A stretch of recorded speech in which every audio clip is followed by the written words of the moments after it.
2 minutes pour comprendre aujourd'hui la dermatite atopique.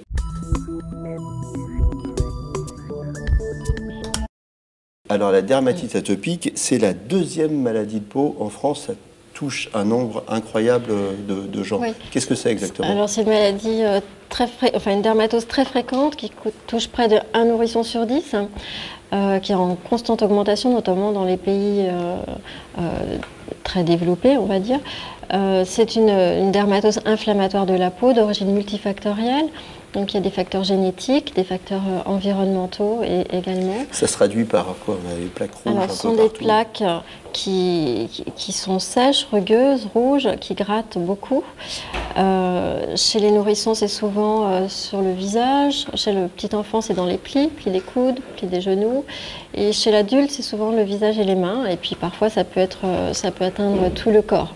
Alors en fait, qu'est-ce qui se passe dans la dermatite atopique? Il y a deux phénomènes. D'une part, le rôle barrière de la peau est altéré, parce qu'il y a une protéine qui est anormale, et donc la peau ne fait plus son effet barrière et les allergènes vont pénétrer dans la peau profondément. Et là, ils vont stimuler le système immunitaire, et là aussi, il y a une petite anomalie sur le système immunitaire qui est hyper réactif.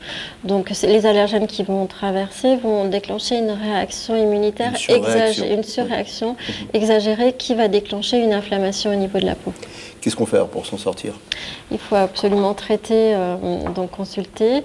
Il faut appliquer des crèmes à la cortisone sur la peau. C'est le traitement de référence, ça marche très bien. Il faut en mettre tous les jours jusqu'à ce que les plaques disparaissent. Il n'y a pas de danger quand on met la cortisone sur la peau. C'est pas comme quand on la prend en comprimé où on peut avoir des effets indésirables. Non, on n'a pas d'effet indésirable en mettant la cortisone sur la peau. Il faut hydrater beaucoup justement pour essayer de rétablir la fonction barrière de la peau. Et puis, il existe des médicaments par voie orale qu'on peut donner dans les formes sévères, avec notamment un nouveau médicament qu'on appelle le dupilumab, qui est une biothérapie. Voilà, ce n'est pas une fatalité. Merci.